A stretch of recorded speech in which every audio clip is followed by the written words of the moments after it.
Olá, amante do terror. Eu posso estar me arriscando um pouco fazendo esse vídeo? Talvez, mas eu tava querendo fazer ele há um tempo pra que, sabe, parem de me pedir pra trazer essa creepypasta aqui pro canal. Jeff the Killer. Esse é um nome que eu tenho certeza que você e todas as outras pessoas dessa internet já ouviram falar pelo menos uma vez. Nem tô considerando saber do que se trata, e sim só ouvir falar. É realmente uma creepypasta bem popular que se consolidou lá por volta de 2008, sem uma data de criação específica e sem um autor específico, que inclusive é um dos pontos pelo quais eu não gosto dessa creepypasta, mas vamos lá. Primeiramente, eu vou contar bem por cima a história dela, ou pelo menos uma das milhares de versões que existem. Se trata da história de um garoto chamado Jeff, que viajou para uma cidade nova junto da sua família. Ele acabou se envolvendo em uma briga e Leo acabou sendo condenado e preso no seu lugar. E como Jeff já tinha um histórico de ter problemas mentais, a prisão do seu irmão foi um agravante bem severo. Jeff foi convidado para uma festa um tempo depois, e aqueles mesmos garotos com que ele tinha rajado briga apareceram lá para um acerto de contas. Ele matou alguns deles com as mãos nuas, porém, um deles jogou cloro em seu rosto e ateou fogo. Jeff foi parar em um hospital e ficou em coma. Quando ele acordou, as suas feridas já tinham cicatrizado. Ele ficou com o rosto completamente branco por conta das reações químicas do cloro puro e do fogo. Fora que ele já não tinha mais as pálpebras, ficando com os olhos esbugalhados para sempre. Depois que ele foi para casa, pegou uma faca de cozinha qualquer e cortou a própria boca em um sorriso. Por quê? Não me pergunte. E depois de cortar a boca, ele matou toda a família. Por quê também? De novo, não me pergunte. Porque eu também não faço ideia. A única explicação que existe é que ele é louco. E como louco, ele tem que matar a família, senão não é louco o suficiente. E aí ele resolveu se tornar um assassino em série porque, sei lá, ele ficou revoltado e decidiu matar pessoas porque sim. E porque a polícia não conseguiu prender ou matar ele até hoje? Eu também não sei.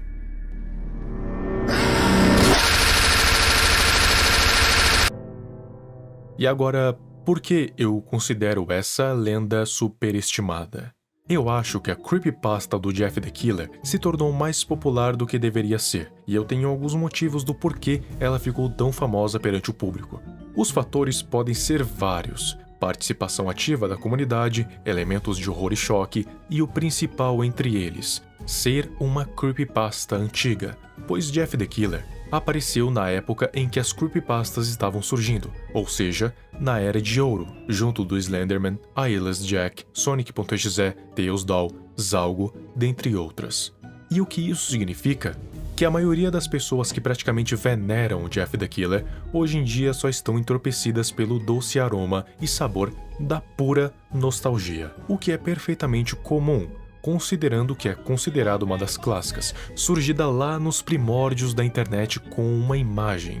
Mas vamos deixar a nostalgia de lado e analisar friamente qual é a dessa creepypasta. O motivo de eu considerá-la, no máximo, mediana. Vamos do início. Quem é Jeff? Um garoto que se mudou com a sua família para uma cidade nova e que tem problemas mentais. Certo, que tipo de problema mental? Sociopatia? Psicopatia? Psicose? Esquizofrenia? Ou só uma explosão de raiva repentina? Sinceramente, isso depende de qual versão você está lendo, porque a origem inexata dessa creepypasta fez com que inúmeras versões se alastrassem por aí, contaminando a internet inteira. E hoje em dia ninguém mais sabe qual é a verdadeira e quais são as falsas, ou qual está mais perto de ser a verdadeira do que outra. Mas ok, ele tinha um problema mental e já entrou na cidade arrumando encrenca com outros garotos junto do seu irmão Leo, matando todos no processo, ficando desfigurado, e por isso o seu problema mental se agravou ao extremo. E o que ele decidiu fazer logo em seguida? Simplesmente matar a sua família. Por quê? Não existe o porquê, ele só quis e fez. E aí depois virou um serial killer, também sem motivo aparente. Mas a parte de ele ter matado a família ou ter virado um serial killer completamente do nada não é o principal motivo, e sim o porquê da polícia nunca ter conseguido pegá-lo, mesmo sendo literalmente um adolescente revoltado com uma faca de cozinha que adentra a casa de pessoas aleatórias para matá-las a sangue frio. E vamos lá, nem precisa ser a polícia. Eventualmente os rumores de que um tal invasor assassino estaria invadindo casas por aí iria se alastrar, e com isso não iria demorar muito para um simples cidadão com uma arma matar o Jeff the Killer com alguns tiros no peito. Tudo bem que alguns podem dizer que ele não sente dor, Mas imunidade à dor não é imunidade à morte. Outras pessoas podem dizer que o Jeff é imortal, mas aí teria uma grande manipulação de origem, e aí já entra uma outra história. Até então, Jeff era um garoto normal que ficou revoltado depois de ter a sua aparência desfigurada e resolveu virar um serial killer porque sim. As motivações são ruins, o personagem é ruim, a escrita é pobre e a origem é uma bagunça literária.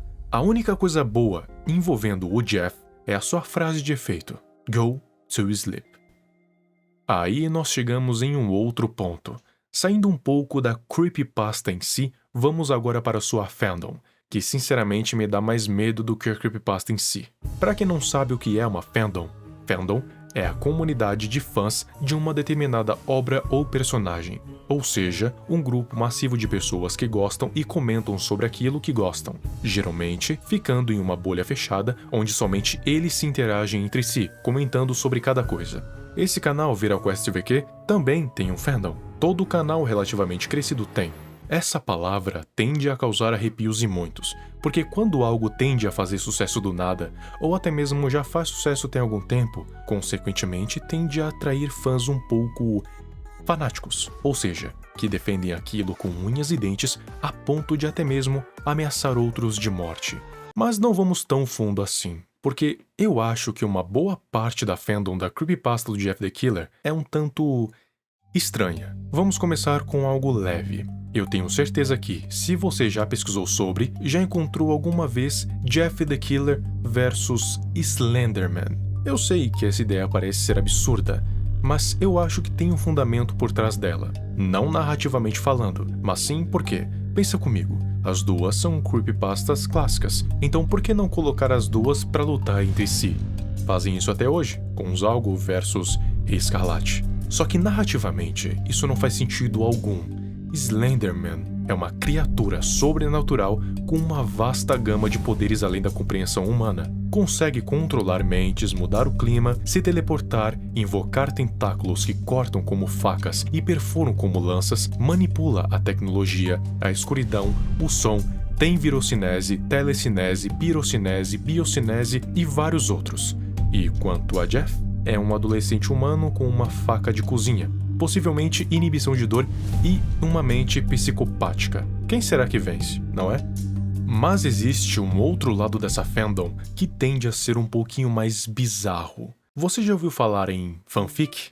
Fanfic ou fanfiction é uma história fictícia de algo quase sempre fictício criada por um fã. Uma fanfic não necessariamente é uma história de romance ou sexo, mas sim tipo um universo paralelo que aquela pessoa gostaria que fosse real, e então a criou para tirar a ideia do papel, geralmente postando em algum site tipo Wattpad. Porém, contudo, todavia, fanfics envolvendo o Jeff the Killer quase nunca são saudáveis. São poucas as que trazem uma história até melhor que a original, o que, diga-se de passagem, não é tão difícil. Lembra do que eu disse que essa creepypasta geralmente atrai adolescentes? Então, garotas adolescentes tendem a criar fanfics onde elas são as personagens principais e tem uma linda história de romance com o Jeff, o assassino, estripador e psicopata maluco. Porém, nessas fanfics, o Jeff é apenas um garoto incompreendido pela sociedade e essas garotas adolescentes o consertam e juntos vivem o lindo romance. Já outras, um pouco mais bizarras, são adolescentes que são ou pagam de masoquistas e querem se envolver com alguém da estirpe de Jeff the Killer para serem tratadas igual lixo, espancadas e machucadas, pois acham excitante ou sei lá, só sei que é tudo muito bizarro. Todas as opções são bizarras de todos os ângulos. Agora vamos para as variantes do Jeff the Killer, ou melhor, uma delas que eu conheço, mas eu sei que existem inúmeras por aí. Já ouviu falar de Jane the Killer? Eu sei que pelo nome parece uma cópia feminina descarada do Jeff. E é mesmo, mas acredite, tem uma backstory por trás que é até melhor que a original.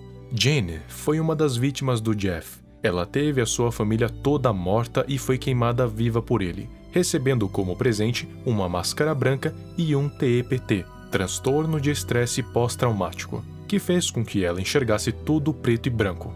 Ela dedica sua vida a matar somente o Jeff the Killer, e aparentemente não a pessoas inocentes. Eu, pelo menos, nunca li em nenhum lugar que ela tende a matar qualquer um que venha na sua frente. A história dela é até que bacana, porém existe um problema bem peculiar: fandom. Se você pesquisar por imagens dela, poucas são as que não sexualizam ou a fazem com um visual adorável. Se você parar pra pensar, é uma mulher que teve seu rosto e corpo desfigurado. E por mais que uma das habilidades dela seja sedução, ainda assim, ela é quase um monstro. Mas aí, quando você vai tentar achar imagens sinistras dela, simplesmente entra no mar de fanarts sexuais, ou pior ainda, de fanfics românticas dela com o Jeff the Killer, indo de contra toda a backstory dessa personagem. Desculpe se você gosta da creepypasta do Jeff the Killer, mas pra mim, me causa vergonha alheia.